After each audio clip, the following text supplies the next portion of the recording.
Hey, what's going on, y'all? It's your boy Marley Marv. Welcome to my channel, Growth is Infinite. I appreciate y'all tuning in today. Man, it's a beautiful day. I look around, I'm like, man, I'm so grateful today and fired up that I'm alive, and that I could say something that can possibly make a difference. Last week we was talking about our words and how they can affect people and speaking life to our lives. Like, even if we don't have someone to speak it over us, let's just practice speaking life over our own lives. Today I was thinking, as I'm sitting here, I'm like, man, there's a war going on. And when you think of war, there's a lot of us familiar with war. Like, we either learned about it through our history, or you may have seen it on TV, or some may have even experienced it personally, like fighting in the war. But today I'm talking about the war that's within, and some pointers on how to win the war within. I don't know about y'all, but there's times where I'm sitting on my couch and to the naked eye, it looks like I'm just watching TV, like I'm just chilling. But you don't know, there's a whole war going on inside of I got thoughts coming against other thoughts. I got old behaviors trying to invade my new lifestyle. I got character defects. I got insecurities, but you would never know that this is taking place. I know you guys heard the saying, sometimes we are our worst enemies, and that is the truth. A lot of the times, yes, there is, I believe, in evil that's going on, but a lot of the times I'm at war with myself. So I just want to go over some tactics or strategies that I use in my own personal life and that can help someone else that you can maybe. Now, my method may not work for everyone. That's okay. But these are just some things that I use to win the war that's going on within me at times. My first pointer would be God.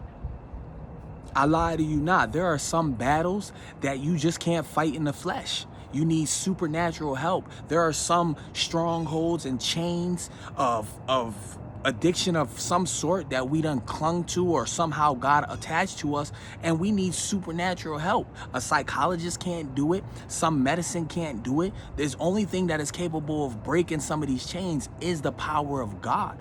So I wake up first and seek God. I have to come to God. God has to be the purpose and meaning of everything for me to be able to win this battle within me at the same time. Because if I think that if I don't think highly of myself, or if I think I'm nothing other than just wasted matter or anything like that, I'm just here just to be here, then how can I ever see the value within me? How can I ever even want to love myself? It would be nothing really driving me, But when I started learning who God was and what he felt about me and who he says I am, that makes me want to start fighting in a different way and start battling in a different way. It's written in the scripture that our flesh is actually at war with the spirit. Like, there's always a conflict going in within. There's things that we know we shouldn't be doing that we just do. There's temptations we know we shouldn't feed into, but for some reason it's like, I gotta do it. Because it's written, there's a battle going on between the flesh and the spirit.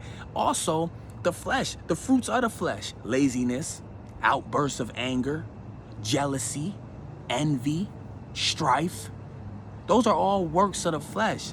The spirit, though: love, joy, peace, self-control, gentleness. Those are all qualities of the spirit, which are qualities of God. But you can't get those. It ain't like you just could tap into that. That's hard when I'm like, yeah, in that situation, just be peaceful when someone did something really ignorant or something, and it's just all BP. No, you actually have to tap into God's spirit. You actually have to, for one, get into a relation with him, a relation with him through his son, for you to even have that spirit, because there's just some things you're not going to be able to do in the flesh. I know there are people out there that are disciplined, that can, fight battles with their flesh all day, and it looks like that, but then there's some things where you need God's help. So God is key. And I take that back. That's not even a method. When I said, here's some things that I try. No, he's the truth. He's real. Like, he is everything. So God is the person who you need to be in communion with, in communication with, in relationship with, to help you win these spiritual battles that you cannot see. My second pointer would be to learn your enemy. You can't just go into a fight and don't know who you're fighting against. Or I can't just wake up out and just come out my house and just start swinging and hit the wrong person. You know, like, that ain't, I gotta know who I'm aiming at. I gotta know who I'm up against. So it's like, you ever be in a situation where like something's really bothering you, or someone says something that really upsetted you and it got you, you're extremely upset. So now as you're going on throughout your day, someone else that you came across that day may have rubbed you the wrong way, or may have said something that, yeah, they didn't have to say what they said, but it rubbed you the wrong way. You explode on them. You end up beating them down, giving them something that really wasn't even theirs. It wasn't even really meant for them.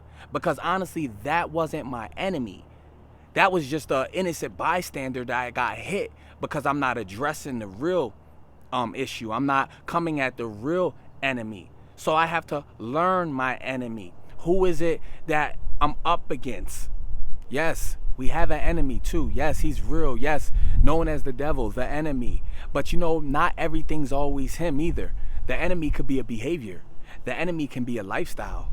The enemy could be another person. It isn't always connected to the devil. The enemy could just be something you need to change. So that's why it's important to learn who your enemy is. Your enemy could be anything or anyone that's stopping God's best for you. Anything or anyone that's stopping you from God's best for you. That's who your enemy is. My next pointer is prepare for battle. Prepare yourself. Get ready. How are you getting dressed in the morning? The same way you're getting dressed in the morning, how you got to put clothes on. Start putting on the armor of God as well. Start knowing what you're up against today and prepare for that. I can't bring, if I know I'm going to a battle and everyone there has a gun, what am I bringing a knife for? I'm gonna get taken out easily. I'm bringing the wrong weapon to the battle. I heard a saying. It said it was called like the 5 P's to life. And it says proper preparation prevents poor performance. Like when you prepare, you have a better chance of whatever you're up against or going for. You have a better chance of winning at it because you're prepared for it. Just like when you take a test in school. If you studied the night before, most likely you're going to pass that test because you were prepared. So it's the same thing with this war within. You got to prepare for the battle. Let's just say your battle is lust. Let's say your battle is lust. So how do you prepare for that battle? Well, I know at nighttime, that's a time where I'm more vulnerable to where I may be checking out things that I shouldn't be or looking at things. So how do you prepare for that? So it's usually when my family would go to bed or wee hours of the night. Go to bed at a decent time. Prepare yourself to start going to bed a little bit earlier. So now the chances of you entertaining lustful thoughts or however are slim to none because you're in bed.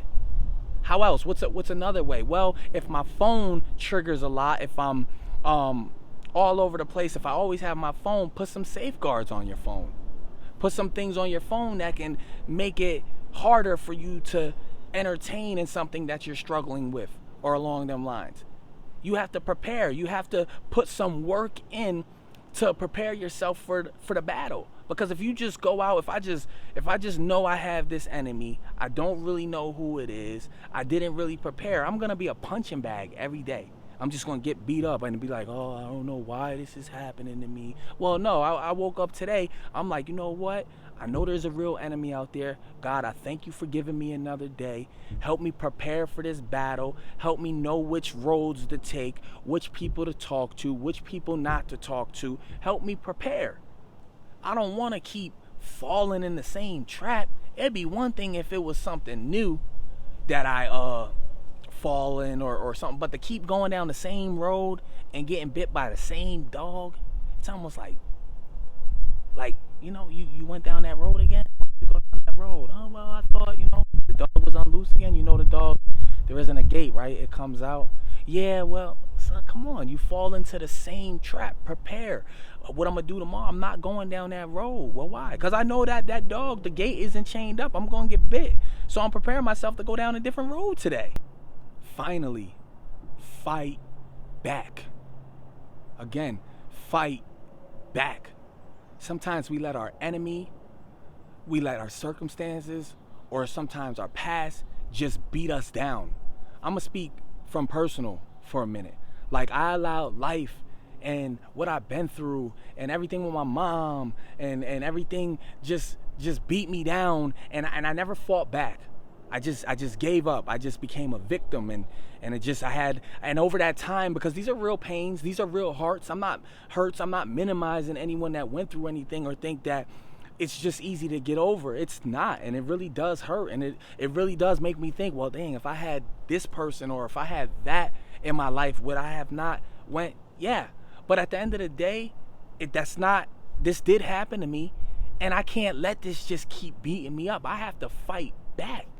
I refuse to keep being a victim. And now, again, which goes to my first point with God in my life, I know that the author of life is on my side and is rooting for me. I have more, my chances of winning are like amazing. Now, it may not look like the way that we want to win.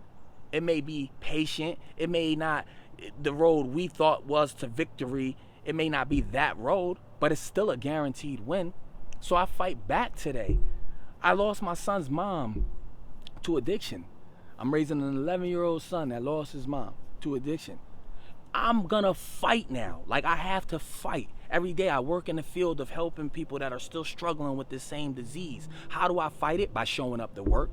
How do I fight it? When someone comes in and, yeah, I'm kind of upset and I'm like, I don't think I can make it through this day, but I'm like, I gotta remember that, no, I'm not gonna let that disease of addiction just beat me down anymore, just continue to take things away from me. I watch my family struggle. I watch it take my son's mom. I personally went through it. Nah, I'm fighting back today by just showing up at work, by promoting hope, by not touching drugs. I hate drugs. I really don't want nothing to do with them. Not against anyone that may smoke or anyone that has a drink here and there. That's not what I'm saying. But what I'm saying is how I fight back towards that today. And I'm going to always fight for those who lost their life, especially to drugs, because that's a sensitive spot for me. But don't not fight back. Don't just give up your surrender. Like, fight. Let God strengthen you. Let him give you that strength that you can't find to be able to fight back, to be able to get up and get yourself out of that depression, get yourself out of that funk you're in. Change the diaper. We got to get out of our poop sometimes. We just be in our poop. And you know what happens? You know, when a baby is first is in the pamper and it's filled with poop, you know, it's kind of uncomfortable in the beginning. Like, you know, they start walking or they whine a little bit. But, you know, after a while of them sitting in it for so long, you would never even knew they pooped. You would never even know, because they got comfortable in it. They got complacent in it. So I'm just here to encourage you to fight back. Fight back. So I appreciate y'all. These are just some methods that I believe are golden, because for one, I put God first. For two, I know who my enemy is. For three, I prepare. And for four, I'm gonna fight. I'm gonna fight. We have to fight. Did you know, just real quick, did you know one of the greatest commandment is to love God with all your heart and all your soul, and to love your neighbor as yourself? Do you know, if we started like loving each other more, if we started being there for each other more, the way things could start changing? If we started fighting for each other more, started encouraging each other more, what can happen? So I appreciate y'all. I hope this blesses y'all. I got my shirt on, Strive for Greatness, and I left a link down in the bottom of my video. Growth is Infinite. It's a website where I have products, just inspirational shirts. Some are faith-based, some are just inspirational, and you could check that out if you want, you know, support the cause. But again, I appreciate y'all, love y'all, God bless.